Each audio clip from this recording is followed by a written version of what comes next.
Hello दोस्तों, welcome to my YouTube channel success point. दोस्तों, आज हम पढ़ेंगे उत्तराखंड के इतिहास में मध्यकाल। मध्यकाल में हम डिस्कस करेंगे कुमाऊँ का चंद राजवंश। उसमें हम देखेंगे सोमचंद से लेके महेंद्रचंद तक के जितने भी राजा रहे उनके बारे में। उम्मीद करता हूँ आप लोगों को ये वीडियो अच्छी लगेगी। दोस्तों, सक्सेस पॉइंट को सब्सक्राइब करें, लाइक करें, कमेंट करें और शेयर करें। तो दोस्तों, वीडियो शुरू करते हैं।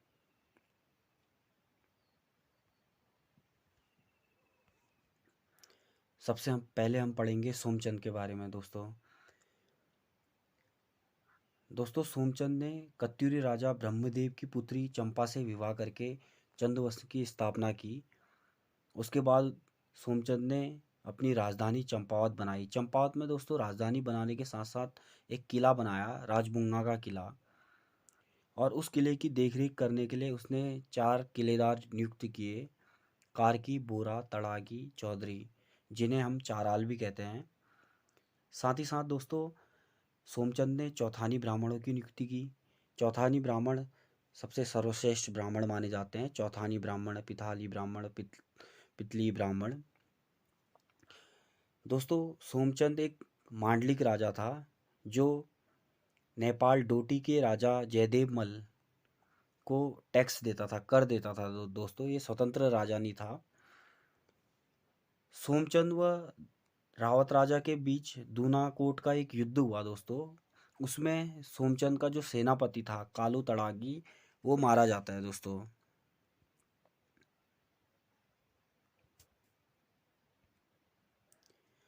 सोमचंद के बाद दोस्तों उसका पुत्र गद्दी पे बैठता है, आत्मचंद। आत्मचंद के बाद पूर्णचंद।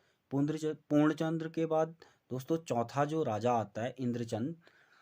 इंद्रचंद ने दोस्तों रेशम वस्त्र उद्योग शुरू किए थे। रेशम के कारखाने व रेशम के वस्त्र के जो उद्योग हैं वो शुरू किए थे दोस्तों। रेशम के कारखानों में जो लोग काम करते थे उनको पटवा कहते थे। साथ ही साथ दोस्तों इंद्रचंद ने पटरंग प्रथा भी शुरू की थी। ये प्रथा रेशम के वस्त्रों को यूज़ करने के लिए या उनके कलर के लिए बोली जाती थी, पटरंग प्रथा। इंद्रचंद ने नेपाल के मार्ग मार्ग से चीन के साथ व्यापारिक संबंध बनाए दोस्तों। इंद्रचंद के बाद संसार चंद के बाद सुधाचंद गद्दी पे बैठते हैं। सुधाचंद के बाद गद्दी पे हमीरचंद बैठते हैं। हमीरचंद के बाद दोस्तों जो वीणाचंद हैं, 8वें नंबर के राजा हैं दोस्तों वीणाचंद। वीणाचंद गद्दी पे बैठते हैं। ये एक भोग विलासी राजा हैं दोस्तों। ये अपने सुख के अलावा और कुछ नहीं दिखता इनको, वीणाचंद को। इनके टाइम पीरियड पे इनके टाइम पीरियड पे दोस्तों खसों ने आक्रमण किया था। जो पहला खस राजा था वो विजड़ था दोस्तों। लगभग 200 वर्षों तक खसों ने शासन किया था कुमाऊं पर। वीणाचंद के बाद दोस्तों जो 9वें राजा हैं वीरचंद, वे गद्दी पे बैठते हैं। इनका जो युद्ध होता है, ये सोपाल जो खस राजा है, अंतिम खस राजा है, उसको हराते हैं। उसके बाद चंद्रवंश की पुनः दोबारा से स्थापना करते हैं। इनका एक सेनापति है दोस्तों सोन खड़ायन। वीरचंद के बाद दोस्तों रूपचंद, लक्ष्मीचंद, धर्मचंद, कर्मचंद, कल्याणचंद, निर्भयचंद, नरचंद, ये सारे राजा गद्दी पे बैठते हैं। लेकिन हम इनके बारे में पढ़ते नहीं है दोस्तों, क्योंकि ये उतने इम्पोर्टेंट नहीं हैं। उसके बाद आते हैं दोस्तों 17वें नंबर के राजा नानकी चंद। नानकी चंद दोस्तों 1191 में अशोक चंद ने, जो नेपाल डोटी के नरेश थे, उन्होंने नानकी चंद यानी कि कुमाऊं पे अटैक किया था 1191 पे। नानकी चंद के बारे में हमें गोपेश्वर व बाड़ाहाट के त्रिशूल अभिलेख से इनके बारे में हमें जानकारी प्राप्त होती है। नानकी चंद के बारे में दोस्तों, नानकी चंद के बाद दोस्तों रामचंद, भीष्मचंद, मेघचंद, ध्यानचंद, पर्वतचंद, ये सभी राजा गद्दी पे बैठते हैं नानकी चंद के बाद।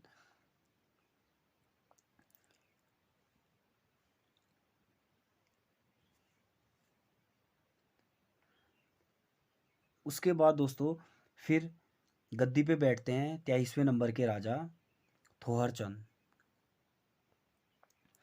थोहरचंद को दोस्तों हर्षदेव जोशी व फ्रेजर के अनुसार इनको चंद वंश का संस्थापक माना गया है। लेकिन अगर आप वंशावली देखेंगे तो वंशावली में थोरचंद 23वें नंबर पे आते हैं, तो 23वें नंबर के राजा हैं। इसलिए कहा जा सकता है कि जो चंद वंश का अ, संस्थापक है वो सोमचंद है, ना कि थोरचंद।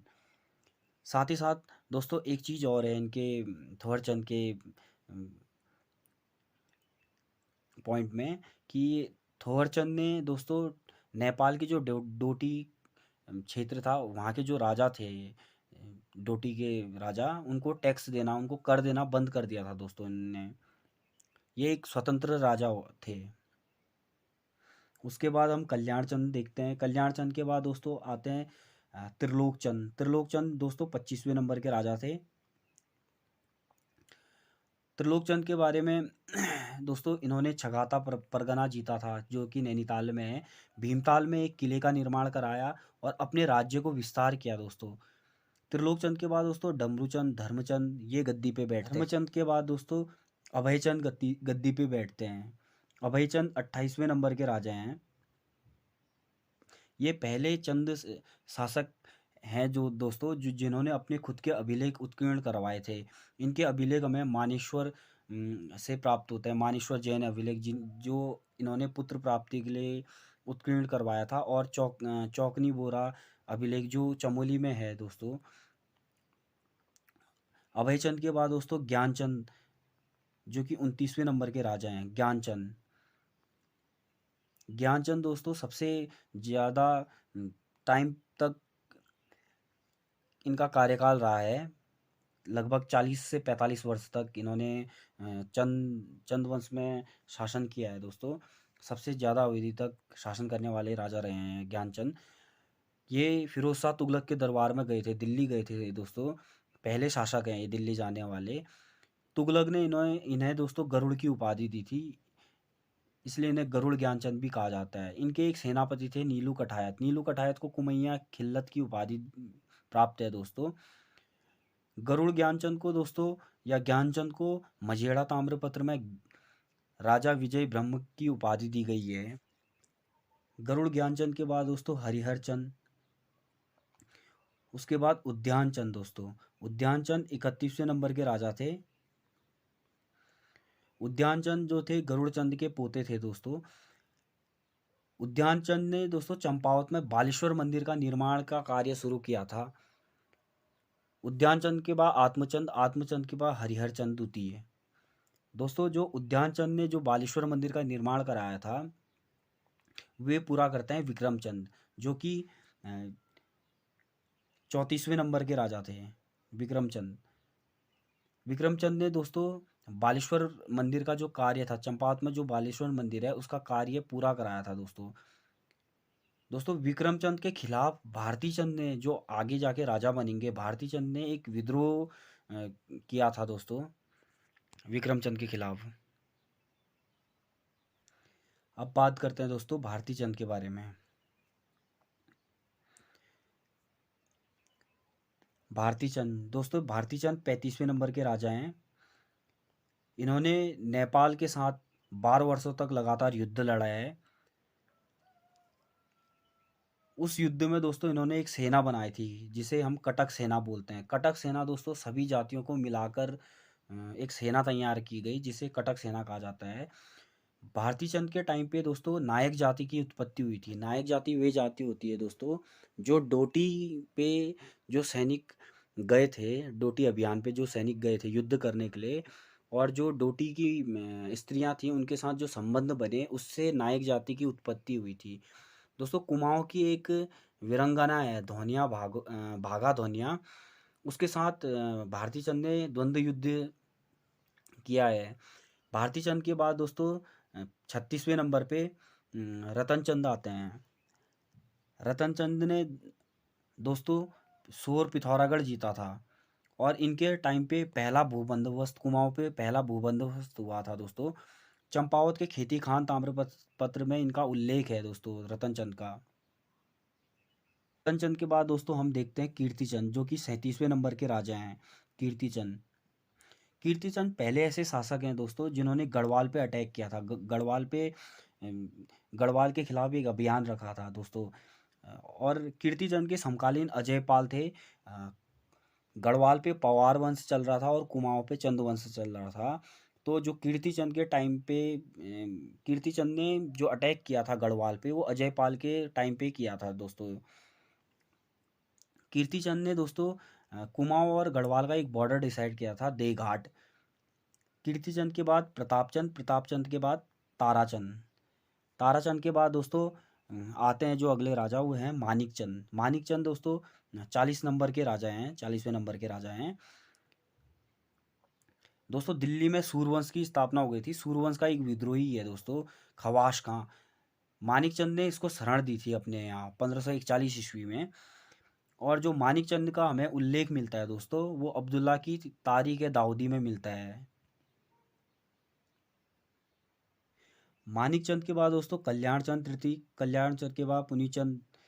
उसके बाद दोस्तों हम पढ़ते हैं अगले भीष्मचंद के बारे में। भीष्मचंद 43वें नंबर के राजा थे दोस्तों, भीष्मचंद। दोस्तों इन्होंने भीष्मचंद ने ताराचंद के पुत्र बालो को, जो आगे जाके बालो कल्याण चंद बनेंगे, उनको गोद लिया था दोस्तों। और भीष्मचंद ने ही दोस्तों अपनी राजधानी जो है चंपावत से अल्मोड़ा, आलमनगर करने की सोची थी, लेकिन वे कर नहीं पाए क्योंकि इनको मार दिया गया था दोस्तों, खस राजा गुजवा के द्वारा। जो खस राजा थे उनके द्वारा इनको मार दिया गया था, इसलिए अपनी राजधानी चंपावत से अल्मोड़ा शिफ्ट नहीं कर पाए थे। अल्मोड़ा में इन्होंने खगमारा का किला भी बनाया था दोस्तों। भीष्मचंद ने अल्मोड़ा में खगमारा का किला बनाया था। हत्या होने के कारण दोस्तों ये अपनी राजधानी जो है चंपावत से अल्मोड़ा शिफ्ट नहीं कर पाए, इसलिए हम इन्हें कह सकते हैं कि ये अंतिम ऐसे शासक हैं जिन्होंने चंपावत पे शासन किया था। भीष्मचंद के बाद दोस्तों आते हैं बालो कल्याण चंद, जो कि 44वें नंबर के राजा हैं।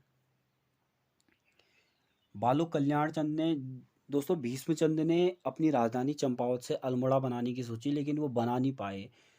खस राजा ने उन्हें, उनकी मृत्यु हो गई थी, खस राजा ने अटैक किया था। तो उसके बाद 1563 में बालो कल्याण चंद ने अपनी राजधानी चंपावत से अल्मोड़ा शिफ्ट कर दी थी दोस्तों।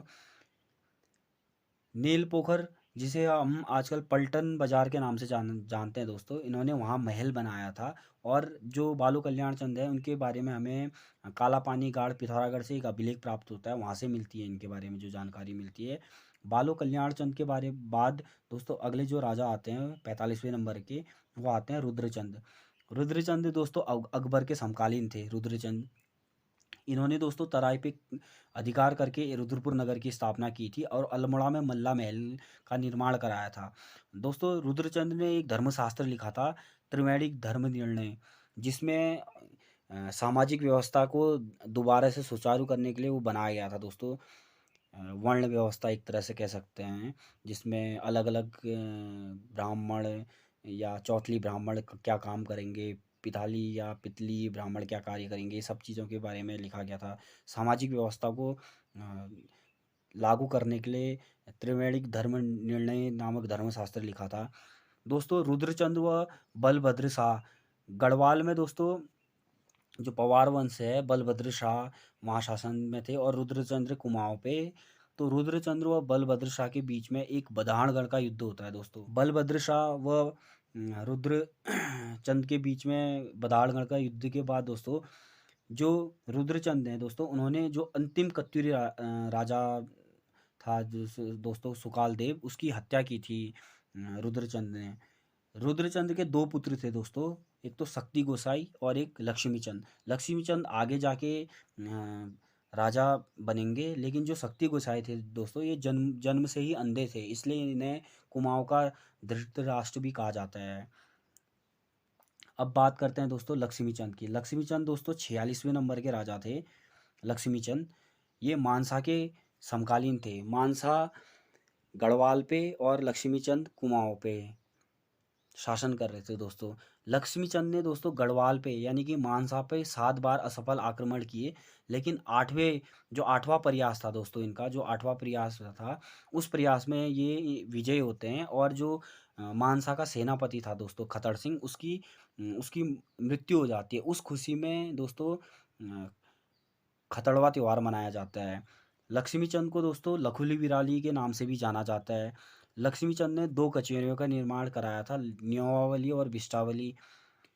लक्ष्मीचंद का उल्लेख दोस्तों हमें तुजु के जहागरी में भी मिलता है। दोस्तों अगर आपको वीडियो अच्छी लग रही हो तो प्लीज़ लाइक करें और हमारे चैनल सक्सेस पॉइंट को सब्सक्राइब करें। उसके बाद दोस्तों लक्ष्मीचंद के बाद हम पढ़ेंगे दिलीप चंद के बारे में दोस्तों। दिलीप चंद दोस्तों 47वें राजा थे। इनकी जो मृत्यु हो जाती है दोस्तों क्षय रोग टीबी के कारण हो जाती है। दिलीप चंद के बाद दोस्तों विजय चंद, तिरमल चंद। उसके बाद दोस्तों जो अगले राजा आते हैं बाज बहादुर चंद। बाज बहादुर चंद 50वें राजा हैं। बाज बहादुर चंद बाज बहादुर चंद ने दोस्तों गूढ़ भूमि दान की थी। गूढ़ भूमि वही भूमि होती है जो मंदिर के कार्यों के लिए दान की गई होती है। बाज बहादुर चंद ने दोस्तों पिथौरागढ़ थल में एक हथिया दीवार का निर्माण कराया था। बाज बहादुर चंद को शाहजहां ने बहादुर की उपाधि दी थी। बाज बहादुर चंद ने ही दोस्तों बाजपुर नगर की स्थापना की थी, बाजपुर नगर बसाया था। दोस्तों जो गूढ़ भूमि दान की थी इन्होंने, जो मानसरोवर यात्री थे जो तिब्बत से मानसरोवर यात्रा करते थे, जो वहाँ हूणों और भोटिया जाति के लोग रहते थे, उन लोगों ने दोस्तों जो यात्री थे उनको परेशान करते थे, इसलिए उन पर बाज बहादुर चंद ने सिरती कर लगा दिया था, जिसे नगद कर भी बोला जाता है दोस्तों। सिरती कर लगा दिया था। बाज बहादुर चंद के बाद उगोज चंद, उसके बाद ज्ञानचंद। ज्ञानचंद के बाद दोस्तों जगत चंद आते हैं। जगत चंद 53वें नंबर के राजा थे। इनके कार्यकाल को दोस्तों कुमाऊं का स्वर्णकाल कहा जाता है। दोस्तों इन्होंने फतेह शाह को हराया था, जो पवार वंश के शासक थे फतेह शाह, उनको हराया था दोस्तों। और साथ ही साथ इन्होंने शासक थे जिन्होंने जुए पे कर लगाया था दोस्तों, जुए पे टैक्स लगाया था। इन्होंने हजारों गायों को भी दान किया था दोस्तों। इनकी जो मृत्यु हुई थी वो चेचक के कारण हो गई थी दोस्तों। एक इनके जासूस हैं वेणेश्वर जोशी, जो काफ़ी फेमस है दोस्तों इनके कार्यकाल पे। हम दोस्तों देखते हैं देवी चंद को। देवी चंद दोस्तों 54वें राजा थे। देवी चंद देवी चंद को कुमाऊं का मोहम्मद बिन तुगलक कहा गया है दोस्तों एटकिंसन के द्वारा। जगत चंद के बाद अजीत चंद के बाद कल्याण चंद पंचम, कल्याण चंद के बाद दीप चंद के बाद दोस्तों मोहन चंद आते हैं। मोहन चंद दोस्तों 58वें राजा थे दोस्तों। इनका कार्यकाल बहुत ही क्रूर माना जाता है, क्योंकि इनके कार्यकाल में जो प्रजा थी वो असंतुष्ट थी, खुश नहीं थी प्रजा दोस्तों। इन्हीं के मोहनचंद के टाइम पे ललित शाह, जो पवार वंश के शासक थे, ललित शाह ने दोस्तों इन पे अटैक किया था। बगवाली पोखर का जो युद्ध हुआ था ललित शाह व मोहनचंद के बीच में हुआ था, जिसमें ललित शाह की विजय हो जाती है। और ललित शाह के बाद दोस्तों ललित शाह अपने पुत्र को जो प्रद्युमन शाह है, ललित शाह के 4 पुत्र थे, प्रद्युमन शाह और जयकृत शाह। जयकृत शाह तो गढ़वाल पे शासन करते हैं, लेकिन प्रद्युमन शाह को कुमाऊं की गद्दी पे सौंप देते हैं ललित शाह। और ललित शाह जब लौटते हैं घर को वापस आ रहे होते हैं युद्ध से, तो उनकी मलेरिया से मृत्यु हो जाती है दोस्तों। तो मोहनचंद के बाद दोस्तों ललित शाह से युद्ध करने के बाद बगवाली पोखर का जो युद्ध होता है उसमें ललित शाह की विजय होने के बाद अब जो कुमाऊं की गद्दी पे प्रद्युमन शाह को बैठा देते हैं दोस्तों। प्रद्युमन शाह जब गढ़वाल चले जाते हैं, कुमाऊं की गद्दी को छोड़ के गढ़वाल चले जाते हैं, क्योंकि उनके भाई जयकृत शाह षड्यंत्र रचते रहते हैं तो उनके खिलाफ, तो इसलिए वो गद्दी छोड़ के गढ़वाल संभालने के लिए चले जाते हैं। उसके बाद जो सेनापति थे, मंत्री कह सकते हैं, हर्षदेव जोशी दोस्तों शिवचंद को गद्दी पे बैठाते हैं। शिवचंद को गद्दी पे हर्षदेव जोशी द्वारा बैठाया जाता है। उसके बाद दोस्तों जो अंतिम राजा हैं महेंद्र चंद दोस्तों गद्दी पे बैठते हैं। जब शिवचंद और महेंद्र चंद जोशी का युद्ध होता है तो शिवचंद हार जाते हैं। उसके बाद महेंद्र चंद गद्दी पे बैठ जाते हैं। महेंद्र चंद के गद्दी पे बैठने के बाद हर्षदेव जोशी दोस्तों गोरखाओं को जो गोरखा शासन चालू हो जाता है। उसके बाद जो हवाला बाग का युद्ध होता है, महेंद्र चंद जोशी के गद्दी पे बैठने के बाद जो दोस्तों हर्षदेव जोशी षड्यंत्र रचते हैं और जो नेपाल के शासक हैं रण बहादुर शाह उनको निमंत्रण देते हैं कि आओ और कुमाऊँ पे अटैक करो, अधिकार कर लो। तो दोस्तों जो हवाला बाग का युद्ध होता है गोरखाओं के बीच में और महेंद्र चंद के बीच में, जिसमें महेंद्र चंद की मृत्यु हो जाती है। उसके बाद 1790 में कुमाऊँ गोरखाओं के अधीन हो जाता है। 1790 से लेके 1815 तक कुमाऊँ पे गोरखा शासन चला था दोस्तों। उसके बाद 1815 से लेके 1947 तक कुमाऊँ में ब्रिटिश शासन चला था। थैंक यू दोस्तों, उम्मीद करता हूँ आपको ये वीडियो पसंद आई होगी। दोस्तों हमारे चैनल को सब्सक्राइब करें, लाइक करें, शेयर करें, कमेंट करें। Thank you.